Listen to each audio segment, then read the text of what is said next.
สวรรค์คนเขาสาลือกันว่าผู้สาวงามโกผู้ใดก็เห็นงามเด่นคือสาวเสโน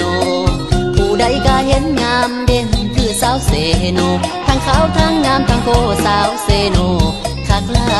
ยออกจากเซโนไปประมาณ7 ลักอายนี่มาหูจักสาวคนงามผิวไข่คำเว้าคำจากะหูเป็นสาวผู้ไทยคำเว้าคำจากะหูเป็นสาวผู้ไทยเจ้านั้นอยู่บ้านใดแม่สามไว้บอกอายได้บ่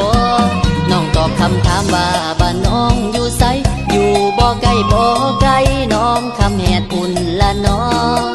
ดีใจแห่งหลายได้พบแม่นวลละออลงฮักอีลีกะโดสาวน้องคำแหงคนงามขอถามขอนำมาเว้า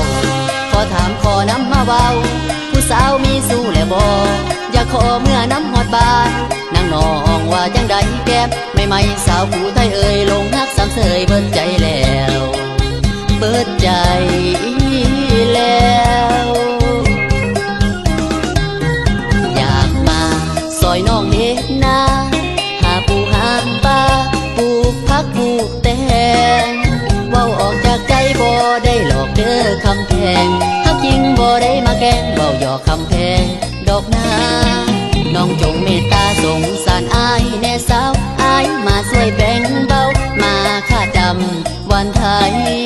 เบิ่งแยงพ่อเฒ่าแม่เฒ่าพร้อมเด้อสามวัยสัญญาเว้าจริงจากใจจากลูกผู้ชายคนที่หวังดีซีบีซีว่าของอายซีบีซีว่าของอายสิเป็นจังใดก็สร้างทุกอย่างบ่ได้ย่อท้อขอน้องนั้นฮักจริงแก้มปิงลิงสาวผู้ไทยเอ่ยอยากมาเป็นเคยน้องคำแหน้องคำแห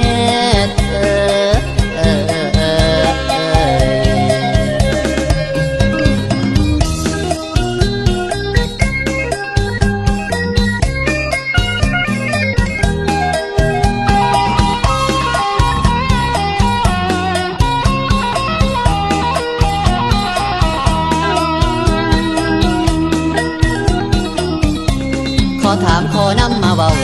ขอถามขอนำมาเว้าผู้สาวมีสู้แล้วบ่อย่าขอเมื่อนำฮอดบ้านนางน้องว่าจังใดแก้มไม่สาวผู้ไทยเอ่ยลงฮักสามเสยเบิดใจแล้วเบิดใจแล้วอยากมาซอยน้องเฮ็ดนาหาปูหาปลาปลูกผักปลูกแตงเว้าออกจากใจบ่ได้หลอกเด้อคำแพงฮักจริงบ่ได้มาแกล้งเว้าหยอกคำแพงดอกนาน้องจงเมตตาสงสารอายแน่สาวอายมาช่วยแบ่งเบามาค่าจำวันไทยเบิ่งแยงพ่อเฒ่าแม่เฒ่าพร้อมเด้อสามวัยสัญญาเว้าจริงจากใจจากลูกผู้ชายคนที่หวังดีซีบีซีว่าของอายซีบีซีว่าของอายสิเป็นจังใดก็สร้างทุกอย่างบ่ได้ย่อท้อขอน้องนั้นฮักจริงแก้มปิงลิงสาวผู้ไทยเอ่ยอยากมาเป็นเคยน้องคำแหน้องคำ